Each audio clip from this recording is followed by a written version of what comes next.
मित्रों, आज हम कंप्यूटर के बारे में परिचय करेंगे। कंप्यूटर मानव सभ्यता में मनुष्य आरंभ से ही सभ्यता के विकास में एक महत्वपूर्ण निभाता रहा है। सभ्यता के विकास में और अन्य प्राणियों के विकासशील की अपेक्षा मनुष्य में सुनियोजित कार्य संपन्नता।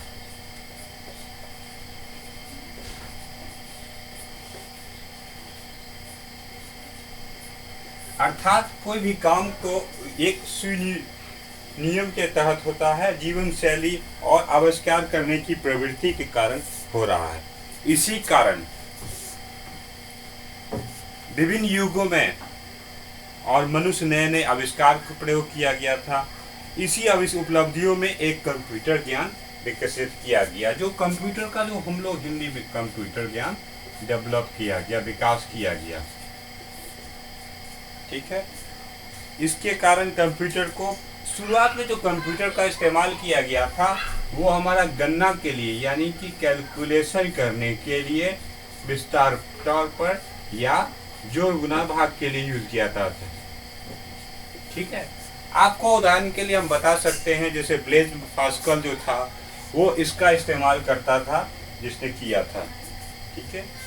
धीरे धीरे कंप्यूटर के और जो कंप्यूटर, इसमें दो तरह का काम होता है। कंप्यूटर का बेसिकली हम जब काम कर रहे हैं तो कंप्यूटर में एक होता है इनपुट और एक होता है प्रोसेसिंग और एक होता है आउटपुट। तीन चीज के बारे में होता है कंप्यूटर के बेसिकली में। तो देखिए, कंप्यूटर का कोई भी इलेक्ट्रॉनिक, अगर कोई पूछेगा कंप्यूटर का डिफिनीशन, तो हम लोग ये बोल सकते हैं कि कंप्यूटर एक ऐसा इलेक्ट्रॉनिक डिवाइस है जिसमें हम किसी भी प्रकार की आंकड़े का दो टाइप होता है। एक होता है हमारा संख्या, जैसे नंबर 1 0 से लेके 10 तक, और दूसरा होता है लेटर, जो हुआ ए से लेके जेड तक, कुछ स्पेशल कैरेक्टर हुआ, वो सब डाटा जो हुआ उसको प्रोसेसिंग करके, ठीक है, यानी विश्लेषण करके हमको आउटपुट दे देता है। आउटपुट देखिए, अगर आपको आउटपुट दिया जाएगा तो वो एक स्क्रीन पर उपलब्ध रहता है। ठीक है। इस स्क्रीन पर आप उपलब्ध कर सकते हैं। उसके अलावा अगर आप चाहे जो कंप्यूटर के जो स्क्रीन वाला जो कंप्यूटर है उसको आप प्रिंट आउट निकाल कर एक हार्ड कॉपी में भी ले सकते हैं, जिसको आप देख सकते हैं। ठीक है। तो बेसिकली कंप्यूटर में हमारा 3 टाइप होता है, ध्यान देने की जरूरत है। एक होता है इनपुट डिवाइस, दूसरा होता है प्रोसेसर और तीसरा होता है आउटपुट डिवाइस। तीनों का फंक्शन होता है। बेसिकली हमको किसी भी चीज के लिए यही पढ़ना है। अब इसके बाद देखिए, क्योंकि हम लोग जितने सारे वैज्ञानिक काम कर रहे हैं, हम लोग की हिंदी जो भाषा है होती है वो संस्कृत से निकलती है। ठीक है। उसी तरीके से अंग्रेजी का वैज्ञानिक जो नाम है वो हमारा ग्रीक भाषा में निकला था। और ये कंप्यूटर जो है वो बाहर से आया था, अमेरिकन से आया था, तो इसीलिए कंप्यूटर जो शब्द है वो उससे निकला है। कंप्यूटर शब्द को अगर हम लोग सामान्य भाषा में उदाहरण के समझेंगे तो उसका मतलब होता है कैलकुलेट करना। क्या मतलब? कैलकुलेशन करना।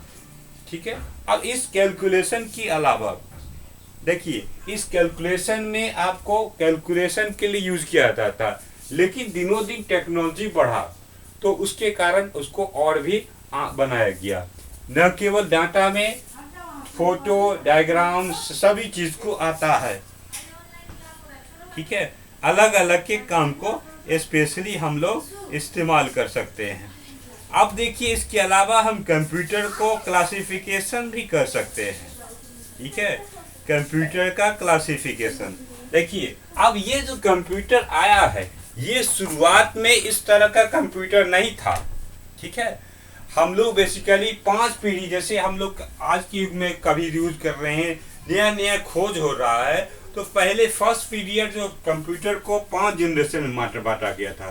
First generation, second generation, third generation, fourth generation और 5 जनरेशन, यानी कि 5 जनरेशन में सबसे पहले जो कंप्यूटर डेवलप किया गया था वो हमारा पहला पीढ़ी माना गया था। वो 1942 से 55 के बीच में डेवलप किया गया था। ठीक है, जिस कंप्यूटर में स्पेशली हम लोग वैक्यूम ट्यूब का प्रयोग करते थे। ठीक है, यह जो वैक्यूम ट्यूब हुआ, और ये वैक्यूम ट्यूब इसके कारण काफी ज्यादा वैक्यूम ट्यूब जो है वो काफी ज्यादा जगह छेकता था। ज्यादा जगह छेकने के कारण और गर्मी भी प्रोड्यूस करता था, जिसके कारण ये इनकम्प्लिकेटेड हो गया, लोग को इससे परेशानी होती थी। तो डेवलपमेंट जो है फर्स्ट जनरेशन में, आप सिंपली अगर जान लीजिएगा तो फर्स्ट जनरेशन में हमारा वैक्यूम ट्यूब का इस्तेमाल किया जाता था। ठीक है, अब उसी तरीके से लेकिन सेकेंड जनरेशन में वो हमारा इसको रिप्लेस किया गया। ठीक है, 1942 से 55 का मतलब हुआ, अब ये देखिए 1956 से 64 तक ये इसका डेवलप किया गया। याद रख लीजिएगा, पहला जनरेशन 1942 से 55 का है जिसमें वैक्यूम ट्यूब का प्रयोग किया गया था। दूसरे में हमारा ट्रांजिस्टर का इस्तेमाल किया गया था।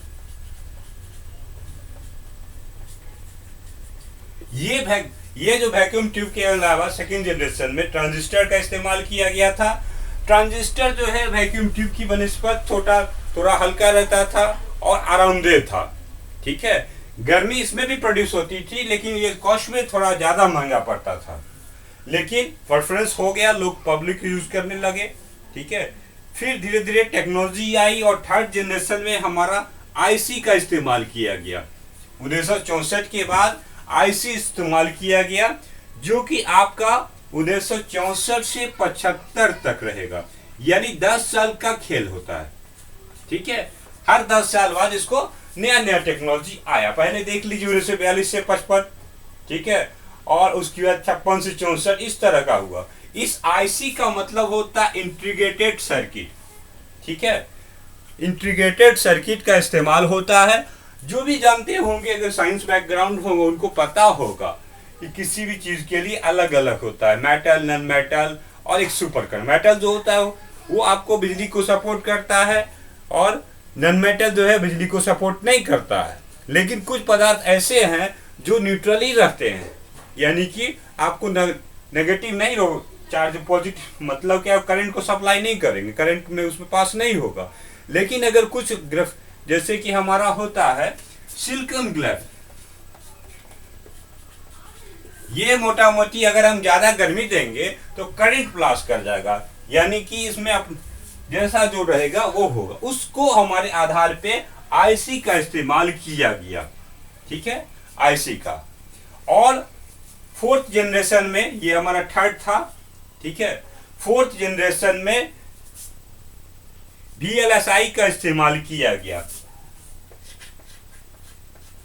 ठीक है, VLSI का मतलब देखिए, आईसी में जो इस्तेमाल होता था वो काफी स्क्रीन बड़ा बड़ा करना पड़ता। टेक्नोलॉजी को डेवलपमेंट करने के लिए VLSI का डेवलपमेंट किया गया, जो आपका 1976 से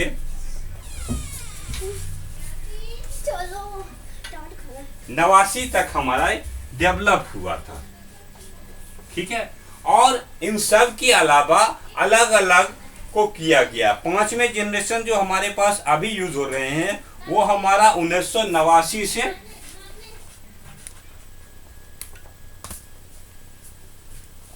अब तक हुआ है।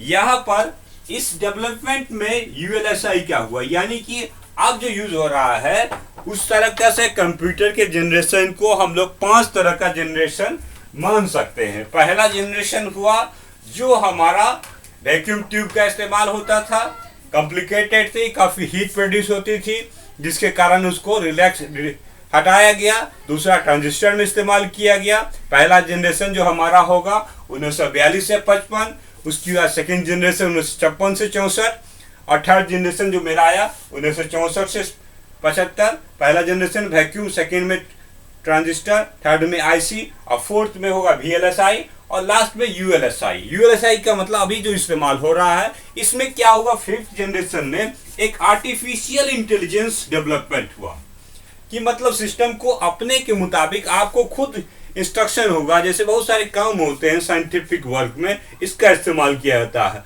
हम लोग कंप्यूटर की सहायता से ये पता कर सकते हैं कि कितना दूर विमान है, क्या क्या है, मौसम में क्या है, और इन सब के बारे में विशेष तौर पे आगे क्लास में पढ़ाया जाएगा। और देखिए दूसरी तरफ होती है, अगर हम कंप्यूटर को, ये हम लोग बताए कि कंप्यूटर के अलग केस में, लेकिन कुछ विशेष परिस्थिति में कंप्यूटर को हम लोग और 3 भाग में बांट सकते हैं। ठीक है, वो तो आपके, ये तो हिस्ट्री पर हुआ यानी कि कंस्ट्रक्शन के आधार पर, लेकिन जो बेस होता है, ब्रेन मेन होता है, वो हमारा 3 टाइप का होता है। पहला होता है एनालॉग, दूसरा होता है डिजिटल, और तीसरा होता है हाइब्रिड। तीनों का अलग अलग इस्तेमाल होता है। एनालॉग जो कंप्यूटर था वो बेसिकली शुरुआत के दौर में इस्तेमाल किया जाता था, और इसमें सिर्फ कैलकुलेशनिंग होती थी, फिजिकली सारा चीज, जिसको हम लोग डिजिटल वो फॉर्मेट, अलग अलग मौसम विज्ञान के लिए फॉर्मेट होता था। डिजिटल कंप्यूटर आज हर घर में पहुंचा हुआ है, जिसमें कि सब पॉपुलर होते हैं घर के इस्तेमाल के लिए। और तीसरा होता है हाइब्रिड कंप्यूटर, जो वैज्ञानिक लोग इस्तेमाल करते हैं। ठीक है, आप इन सब के बारे में क्लियर होना चाहिए। एनालॉग कंप्यूटर में जैसे आप कहीं भी काम करते हैं, ये स्पेशली फंक्शन के तौर पे काम करता है। ठीक है, इसके अलावा और भी बहुत सारे कंप्यूटर हैं, जैसे main frame, mini computer, micro computer, super computer. Main frame होता है जो बेसिकली काफी बड़ा जगह छेकता है और उसमें बहुत सारे काम होते हैं। मिनी कंप्यूटर से छोटा होता है, जो छोटी कंपनियां लेती हैं। माइक्रो कंप्यूटर जो होता है वो हम लोग इस्तेमाल करते हैं, जो घर के लिए यूज किया जाता है। और एक पोर्टेबल जो होता है, फोन टॉप, जैसे लैपटॉप हुआ या छोटा सा होता है, उन सब के लिए। तो आज के लिए ये क्लास हमारा कंप्लीट होता है। नेक्स्ट क्लास हम इनपुट डिवाइस के बारे में बताएंगे। बेसिकली इनपुट डिवाइस का मतलब कंप्यूटर को जब आप खुद इंस्ट्रक्शन नहीं दीजिएगा, किसी प्रकार का आदेश नहीं दीजिएगा, वो कंप्यूटर कुछ नहीं कर पाएगा। ठीक है, इनपुट डिवाइस का वही फॉर्मेट होता है, और ये जो हम लोग आदेश देते हैं वो अपने लैंग्वेज में देते हैं, और कंप्यूटर उसको 0-1 के फॉर्मेट में बदल देता है, यानी कि बाइनरी फॉर्मेट में। ये सब आगे क्लास में बताया जाएगा। ठीक है, बस आज का क्लास इतने तक।